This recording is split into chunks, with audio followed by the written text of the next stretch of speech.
Hello guys, welcome back to our channel. हामी चाहिँ यो च्यानलमा विश्वभरि भएका आपराधिक घटनाहरूको बारेमा अनि एकदमै इन्ट्रेस्टिङ केसहरूको बारेमा चाहिँ डिस्कस गर्छौँ। तपाईँलाई चाहिँ यस्तो कुराहरू मनपर्छ भने कृपया सब्सक्राइब गर्न नबिर्सिनु होला। आज चाहिँ हामी जापानमा भएको युका ताकाओकी केसको बारेमा कुरा गर्न गइरहेको छौँ। यो केस चाहिँ 2019 मेमा भएको थियो। उनलाई चाहिँ यान्दरी किलर भनेर पनि चिनिन्छ। Let's start. युका ताकाओकीको जन्म 28 जनवरी 1998मा चाइनामा भएको थियो। उनको बुबा चाहिँ जापानिज हुनुहुन्थ्यो भने मम्मी चाहिँ चाइनिज हुनुहुन्थ्यो। युका चाहिँ 2 वर्षसम्म चाइनामा नै हुर्केकी थिइन् भने त्यसपछि चाहिँ उनको फ्यामिली जापान टोकियो बसेसरै गर्छ। जापानमा चाहिँ युकालाई राम्रो पढाइ अनि त्यसपछि जबहरू फ्युचरमा राम्रो हुन्छ भनेर चाहिँ उनको फ्यामिली जापान सरेको थियो। जापान आएपछि चाहिँ उनको बाल्यकाल घरबाट स्कुल र स्कुलबाट घरमै बित्छ। उनलाई उनको फ्यामिलीबाट चाहिँ धेरै राम्रो पढ्नुपर्छ भन्ने एकदमै कर थियो। युका चाहिँ एकदमै घुम्न रमाउने हँसिलो मान्छे थिइन् सानैबाट। उनलाई चाहिँ सानैदेखि एनिमेहरू अनि माङ्गाहरू एकदमै मन पर्थ्यो। उनी चाहिँ स्कुलको माङ्गा क्लबमा पनि थिइन्। उनलाई चाहिँ कस्प्लेहरू जुन एनिमेको क्यारेक्टरहरू हुन्थ्यो त्यसको जस्तो ड्रेसअप गर्न एकदमै मन पर्थ्यो। पढाइमा राम्रो भएकोले उनी राम्रो मार्क्सले स्कुल पास गर्छिन् र जापानकै त्यहीको युनिभर्सिटीमा चाइल्ड केयर पढ्न थाल्छिन्। उनलाई कलेजमा भने पढ्न मन लाग्थेन किनकि उनलाई चाहिँ उनको घरबाट र कलेजबाट एकदमै धेरै प्रेसर थियो। उनलाई खासै पढ्न मन नलाग्नु भएर चाहिँ उनले 2017मा कलेजबाट ड्रप लिन्छन् र अरू काम गरेर पैसा कमाउने सोध्छिन्। उनलाई चाहिँ जसरी हुन्छ धेरै पैसा कमाउनु थियो। यो यसरी पढ्नुभन्दा पैसा कमाउनुतिर लाग्छु भन्ने उनको सोच थियो। त्यसैले नै उनले कलेज ड्रप गरेकी थिइन्। भन्ने बित्तिकै एकदमै धेरै पैसा कमाउने जब त कहाँ पाइन्छ र त्यसैले चाहिँ उनले सुरुमा जापानकै क्राइम स्कुलमा टिचरको रूपमा काम गर्छिन्। उनलाई चाहिँ त्यो स्कुलमा काम गर्न एकदमै गाह्रो लाग्थ्यो। उनलाई चाहिँ त्यो स्कुलमा काम एकदमै गाह्रो लाग्थ्यो किनकि स्कुलमा अरू टिचरहरू अनि स्टुडेन्टहरूको फ्यामिलीबाट धेरै प्रेसर आउने भएर चाहिँ उनलाई स्कुल काम एकदमै गाह्रो लाग्थ्यो। त्यसैले उनी त्यहाँ खासै खुसी थिएनन् स्कुलमा पढाउँदाखेरि। त्यसैले उनी अरू लाइफमा के गर्न सकिन्छ भनेर अरू अप्सनहरू खोजिरहेकी थिइन्। त्यही बेला उनीलाई गर्ल्स होस्टेस क्लब सिन्जुकुमा जब अफर हुन्छ र उनी चाहिँ त्यहाँ काम गर्न थाल्छिन् र उनी चाहिँ त्यहाँ गएर पछि त्यो होस्टेस क्लबको म्यानेजर हुन्थिन्। जापानमा चाहिँ गर्ल्स होस्टेस क्लबहरू चाहिँ एकदमै फेमस छ। जापानका मानिसहरू एकदमै काममा बिजी हुने भएकोले उनीहरू आफ्नो काम बाहेक अरू गरिरहेका हुँदैनन्। उनीहरू चाहिँ रिलेसनसिपमा कमिट भएर पनि बस्न चाहँदैनन्। हामीले धेरै न्युजहरूमा पनि देखेका छौँ कि जापानको जनसङ्ख्या दर चाहिँ घट्दैछ भनेर। त्यसरी नै वर्क लाइफमा बिजी हुने मानिसहरू चाहिँ गर्ल्स होस्टेस क्लबमा आउँछन् र त्यहाँ भएको केटीहरूसँग बसेर कफी खाजा कुराकानीहरू गर्छन्। उनीहरूले चाहिँ त्यो गर्ल्स होस्टेसमा त्यो केटीसँग चाहिँ कति समय बिताउँछन् र त्यसको आधारमा चाहिँ घन्टाको हिसाबले चाहिँ उनीहरूले पे गर्छन्। यस्तो होस्टेस क्लबहरूमा चाहिँ स्पेसल्ली 20देखि 22 वर्षको अनि एकदम राम्री र हल्का यङ मानिसहरूलाई चाहिँ राखिन्छ। युका राम्री भएकोले चाहिँ उनले त्यहाँ काम पाउँछिन्। युका त्यहाँ काम गर्न थालेपछि भने उनको लाइफ सोचे जस्तै हुन्छ किनकि त्यहाँ स्कुलमा भन्दा धेरै पैसा थियो र उनलाई त्यहाँ अरूबाट पनि प्रेसर थिएन। उनी राम्री भएकोले मान्छेहरूले उनलाई टिप्सहरू पनि धेरै दिन्थे। त्यो टिप्सले गर्दाखेरि चाहिँ उनले आफ्नो कस्प्ले गर्ने हबीलाई पनि सँगै लान पाएकी थिइन् जुन चाहिँ उनलाई सानोदेखि नै गर्न मन थियो। कस्प्ले गर्दाखेरि चाहिँ उनले धेरै जसो भ्याम्पायर अनि त्यसपछि यान्देरे गर्ल्सहरूको कस्प्ले गर्छिन्। यान्देरे गर्ल्स भनेको चाहिँ ती केटीहरू जो चाहिँ मायामा एकदमै क्रेजी हुन्छन्। उनीहरूको आफ्नै डार्क साइड हुन्छ र उनीहरू चाहिँ मायामा जे पनि गर्न सक्छन्। त्यस्तो डार्क साइड भएको मानिसहरूलाई चाहिँ यान्देरे गर्ल्स भनिन्छ। यसरी नै उनको त्यहाँ जीविका चल्दै थियो र यही बेला उनको भेट हुन्छ एउटा केटा छ जसको नाम थियो फोनिक्स लुना। फोनिक्स लुना चाहिँ जापानकै काबुकिचो भन्ने जिल्लाको रेड लाइट एरियामा रहेको फ्युजन नाइट क्लबमा काम गर्थे। उनको रियल नाम चाहिँ रिउत्सुकी थियो भने उनको जन्म चाहिँ टोचिकी प्रिफेक्चरमा भएको थियो। उनको फ्यामिलीलाई चाहिँ उनको बुवाले सानै उमेरमा छोडिदिएका थिए। उनको बाल्यकाल चाहिँ एकदमै अभावमा बितेको थियो किनकि उनको मम्मीले चाहिँ एक्लैको कमाइले उनको फ्यामिलीलाई पाल्न सक्दैन थियो। लुनाले चाहिँ मिडल स्कुलदेखि नै कन्स्ट्रक्सन साइटहरूमा चाहिँ वर्करको रूपमा काम गर्थे। उनले चाहिँ कन्स्ट्रक्टर वर्कमा काम गर्न छोडेपछि चाहिँ उनी घरबाट विहीन हुन पुगेको थिए केही समयको लागि। तर लुना ह्यान्डसम भएकोले चाहिँ उनलाई फ्युजन क्लबले चाहिँ आफ्नो नाइट क्लबमा चाहिँ राखेको थियो। त्यहाँ उनको काम चाहिँ फिमेल कस्टमरहरूलाई होस्ट गर्ने, ड्रिङ्कहरू हालिदिने, गीत गाउने, नाच्ने र राम्रोसँग बोल्ने र कस्टमरलाई इन्जोय गराउने थियो। उनको नाम फोनिक्स लुना नाम चाहिँ उनलाई उनकै फेभरेट माङ्गाबाट नाम दिएको थियो। उनलाई पनि त्यही समय बिताए अनुसारै उनलाई चाहिँ त्यहाँ पे गरिन्थ्यो। उनी चाहिँ त्यो क्लबको टप 3 होस्टमा पर्थे। उनी चाहिँ एकदमै एम्बिसियस थिए अनि उनी चाहिँ आफ्नो लाइफमा धेरै नै कनेक्सनहरू बनाइराख्नुपर्छ र पछि चाहिँ काम लाग्छ भन्ने थिए। उनी चाहिँ जसरी आफू चाहिँ सधैँ टप पोजिसनमा होस् भनेर चाहिँ उनी धेरै नै मिहिनेत गरिरहन्थे। युका नाइट क्लबमा लामो समयसम्म काम गर्न पर्ने भएकोले उनी चाहिँ आफ्नो एजको धेरै मान्छेहरूसँग भेट्न पाइरहेको थिएनन्।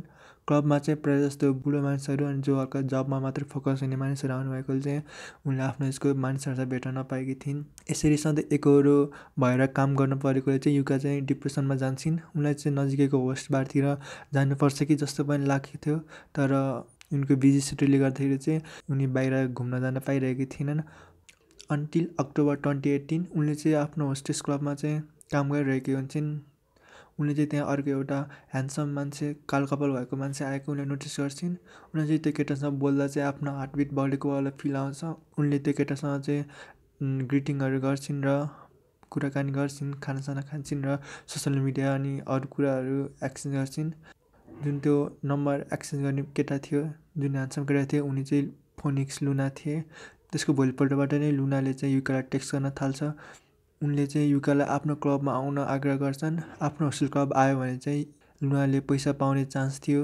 त्यही भएर पनि उनले चाहिँ युकालाई आफ्नो नाइट क्लबमा बोलाइरहेको थिए। सुरुमा चाहिँ युका लुनाको नाइट क्लबमा जाँदैनन् अनि एक दिन चाहिँ उनलाई आफ्नो कामदेखि एकदमै बोर लाग्छ र उनी चाहिँ लुनालाई भेट्न जान्छन्। लुनालाई भेट्न जाँदाखेरि चाहिँ उनी त्यहाँ जान्छन्, लुनाको नाइट क्लबमा गएर कुराकानी गर्छिन्। उनलाई चाहिँ लुनाको पर्सनालिटी एकदमै राम्रो लाग्छ। उनीहरूको काम र इन्ट्रेस्टहरू पनि सेम थियो। उनीहरू दुईजनालाई एनिमी मनपर्ने र उनीहरू एउटै जस्तो काम गर्ने भएकोले चाहिँ उनीहरूको भाइब एकदमै म्याच हुन्छ। लुनालाई पनि युकासँग एकदमै राम्रो लाग्छ, बोल्छन् र उनी चाहिँ युकालाई आफू जहिले चाहियो तहिले चाहिँ उनी भेट्न बोलाउन भनेर भन्छन्। लुनाले चाहिँ युका र आफ्नो वर्किङ आवर चाहिँ सेम टाइममा राख्छन् ताकि उनीहरू चाहिँ काम नगरेको बेला चाहिँ धेरै समय बिताउन सकोस् भनेर। यसैबिच युकाले चाहिँ लुनाको सबै टाइमहरू चाहिँ आफू किन्न थाल्छिन्। उनी लुनालाई चाहिँ अरू केटीहरूसँग बोल्न नपरोस् र धेरै समय बिताउन नपरोस् भन्ने चाहन्थिन्। उनले चाहिँ यसरी सधैँ लुनाको टाइम बाई गर्दाखेरि चाहिँ उनले करिब 12 लाख जति खर्च गर्थिन्, नेपाली 12 लाख जति। उनीहरूको रिलेसनसिप हेर्दाखेरि चाहिँ खासै रिलेसनसिप जस्तो चाहिँ देखिँदैन, किनकि युकाले चाहिँ लुनालाई पैसा दिन्छन् आफूसँग टाइम स्पेन्ड गरोस् भनेर, अनि लुनाले चाहिँ युकालाई पैसा दिएर आफूसँग टाइम स्पेन्ड गरोस् भनेर चाहिँ त्यस्तो खासै केही देखिँदैन। सिर्फ युकाले मात्रै पैसा दिएर चाहिँ लुनाले टाइम स्पेन्ड गरेको जस्तो देखिन्छ। यस्तो अफिसियल रिलेसनसिप नभए पनि युकालाई भने लुनामाथि फिलिङ्सहरू आउँछ। उनी चाहिँ लुनालाई दिनकै धेरैचोटि भेट्छिन् र उनको फी पे गर्थिन्। यसरी एउटा क्लाइन्टले धेरैचोटि पे गर्दाखेरि चाहिँ लुनालाई धेरै फाइदा हुन्छ। उनी चाहिँ आफ्नो नाइट क्लबको चाहिँ टप पोजिसनमा पुग्छन्। टप पोजिसनमा पुगेपछि उनले धेरै सुविधाहरू अनि त्यसपछि टिप्सहरू अनि पैसा पाउँछन्। यसैबिच युकाले चाहिँ अप्रिल 2018मा चाहिँ आफ्नो लभ कन्फेस गर्छिन् लुनालाई। लुनाले पनि आफूलाई त्यस्तै फिल भएको र युकामाथि भनेर भन्छन्। यसरी नै उनीहरू बिच चाहिँ फिजिकल रिलेसनसिपहरू पनि सुरु हुन्छ। उनीहरू बिच फ्युचरमा के गर्ने भनेर प्लान बनाउन थाल्छन्। युका चाहिँ लुनाले यो जब छोडोस् भन्ने चाहन्थिन्। यसै गरी युकाले चाहिँ लुनाको होस्टेस क्लब नजिकै अपार्टमेन्ट लिन्छन्, लुना उनीसँग धेरै टाइम स्पेन्ड गरोस् भनेर। युकाले भने अरू ठाउँमा पनि काम गर्न थाल्छिन्, किनकि उनले चाहिँ जुन लुनाको टाइमको लागि पैसा पे गर्नु पर्थ्यो त्यसको लागि चाहिँ उनले अरू कामहरू पनि गर्न थाल्छिन्। रियल डेटहरूमा पनि जान थाल्छिन् उनले अरू मानिसहरूसँग। यसरी अरू मानिसहरूसँग गएर चाहिँ उनले लुनालाई चाहिँ धेरै गिफ्टहरू ल्याएर दिन्छन्। यसरी नै समय बित्दै गएपछि चाहिँ युकालाई चाहिँ सधैँ लुनाले चिट गरेको जस्तो लाग्थ्यो। त्यसैले उनी सधैँ लुनाको फोन जहिले मन लाग्यो तहिले चेक गरिरहेकी हुन्थिन्। उनले लुनाको फ्यामिली अनि फ्रेन्ड्सलाई भेटेको थिइन्। उनले चाहिँ लुनाको फिमेल फ्रेन्ड्सहरूलाई नबोला भनेर धम्की पनि दिएकी थिइन्। अनि फ्रेन्ड्सहरूलाई पनि युका खासै मन पर्दैन थियो। उनीहरू युकासँग खासै कम्फर्टेबल थिएनन्। उनीहरूलाई लाग्थ्यो कि युकाले केही लुकाइरहेको थिइन् भनेर। युकाले चाहिँ जुन एन्डरी वुमेन जसरी कस्प्ले गर्थिन् त्यो कस्प्ले मात्रै सीमित थिएन। उनी रियल लाइफमा पनि उनी त्यत्तिकै जेलस हुने गर्थिन् र जसको परिणाम नै यो घटना हुन पुग्छ।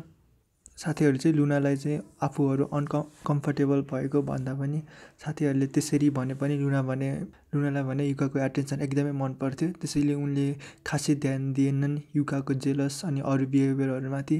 जब युकाले आफ्नो अपार्टमेन्ट लिएको थिइन् त्यो बेला लुना युकाको अपार्टमेन्टमा जान्छन् र त्यहाँ गएर उनी रातभरि अरूलाई टेक्स्ट गर्ने, गेम खेल्ने मात्र गर्छन्। यो देखेर चाहिँ युका एकदमै डिसअपोइन्ट हुन्छन् लुनामाथि, किनकि उनले लुनालाई खासै एटेन्सन दिएको थिएन। अनि युकाले चाहिँ यो अपार्टमेन्ट खासै लुनासँग धेरै टाइम स्पेन्ड गर्नको लागि किनेकी थिइन्। अनि युकाले चाहिँ लुनालाई आफ्नो फिलिङ्स भन्दा चाहिँ लुनाले युकालाई आफ्नो फिलिङ्स सेयर गर्छन्।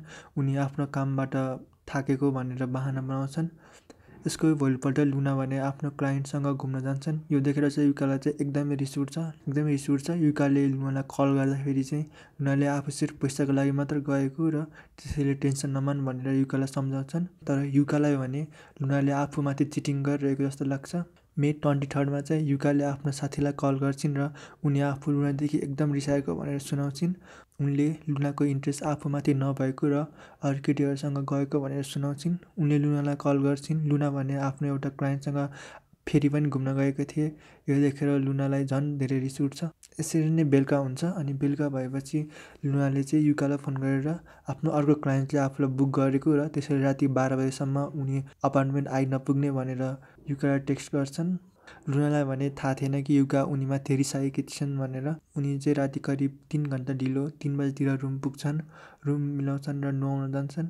यता रिसाएर अनि स्याड भएको युकाले भने सोध्छिन् कि लुनाले उनको फिलिङ्स नबुझेको भनेर। उनीलाई लाग्छ कि यदि लुना उनको हुन सक्दैन भने अरू कसैको पनि हुन सक्दैन भनेर। युका सोध्छिन् कि यदि लुनाले चाहिँ उनलाई साँच्चीकै माया गरेको भए लुना अरू केटीसँग त्यसरी जानु नपर्ने भनेर। राति लुना सुतिसकेपछि चाहिँ युकाले चाहिँ लुनाको मोबाइल खोलेर हेर्छिन् र त्यसमा चाहिँ लुनाको त्यो अघिको क्लाइन्टसँगको फोटो देख्छिन्। यो देखेर चाहिँ उनलाई एकदमै रिस उठ्छ अनि एकदमै जेलस फिल हुन्छ। अनि उनी चाहिँ एकछिन काम बस्छिन् र किचन जान्छन्। अनि किचनबाट एउटा नाइफ लिएर आउँछिन् र लुनाको पेट नजिकैबाट गोड्छिन्। लुनालाई चाहिँ एकदमै दुख्छ अनि उनको आँखा खुल्छ। आँखा खोल्ने बित्तिकै उनले आफू अगाडि चाहिँ युका देख्छन्। अनि युकाले चाहिँ लुनालाई सोध्छिन् कि इफ यु लभ हिम भनेर। अनि युकाले चाहिँ आई लभ यु अनि मेरो चाहिँ तिमीसँग नै बस्ने प्लान छ भनेर भन्छन्। यो देखेर युकालाई रियलाइज हुन्छ कि उनले के गरिन्, उनले चाहिँ आफू रङ गरिरहेको छिन् भनेर। अनि उनी चाहिँ चाकु निकाल्छिन् र खाटको साइडमा फाल्छिन्। अनि अर्कोपट्टि फर्केको बेला लुना चाहिँ युकालाई धकाल्छन् र फोन लिएर भर्याङ तल भाग्छन्। त्यसपछि युका पनि आफ्नो चुरोट र फोन लिएर लुनाको पछि जान्छन्। जब युका तल लबीमा पुग्छन् त्यहाँ उनी चिल्लाइरहेको थिए, मलाई नमार, म तिमीलाई माया गर्छु भनेर चाहिँ लुना एकदमै चिल्लाइरहेको थिए। यसरी कराउँदै उनी बेहोस हुन्छन् र उनको साइडमा चुरोट खाँदै युका बसिरहेको हुन्छन्। उनले नै इमर्जेन्सी नम्बरमा कल गर्छिन् र पुलिसलाई पनि कल गर्छिन्। त्यहाँ नजिकै अरू मान्छेहरू पनि आउँछन् र पुलिसले पनि उनलाई एरेस्ट गर्छ भने लुनालाई भने हस्पिटल लिएर जान्छ। लुनाको भने लिभरमा चक्कुले घाउ भएको थियो। उनी 5 दिनसम्म हस्पिटलमा कोमामा थिए। उनी चाहिँ त्यो बिरामी भएको बेला आफ्नो फ्यामिलीसँग मिल्छन् र आफ्नो सिब्लिङ्सहरूसँग पनि मिल्छन्, भेट्छन्। उनी चाहिँ हस्पिटलबाट डिस्चार्ज भइसकेपछि चाहिँ उनी फेरि त्यो होस्टेस क्लबमा काम गर्न थाल्छन्। उनलाई चाहिँ क्लबले पनि त्यो घटना भएपछि धेरै नै हेल्प गर्छ। उनी चाहिँ पहिलाभन्दा पनि अहिले चाहिँ अझै धेरै पपुलर छन्। यसै नै युकाको भने सोसियल मिडियाभरि नै क्युट भनेर मान्छेहरू भन्छन्। उनलाई रियल लाइफ एन्डेले भनेर नाम दिन्छन्। उनलाई टोकियो डिस्ट्रिक्ट कोर्टमा ट्रायलको लागि लगिन्छ। डिसेम्बर 3, 2019 उनलाई गिल्टी हुन्छ र उनी 3 इयर्स 6 मन्थको लागि चाहिँ उनी जेल पठाउँछन्। भने युकाले चाहिँ लुनालाई 50 लाख बुझाउनु पर्ने भनेर कोर्टले डिसाइड गर्छ र उनले चाहिँ लुनाको फ्यामिलीलाई सरी पनि भन्छन्। युकाको प्यारेन्ट्सले चाहिँ यो सबै खर्चहरू उठाउँछन्। हाल चाहिँ युका जेलबाट निस्किसकेकी छिन् र उनी चाहिँ हाल ट्विचहरू अनि अरू कुराहरूमा चाहिँ स्ट्रिमिङ गरिरहेको छिन्।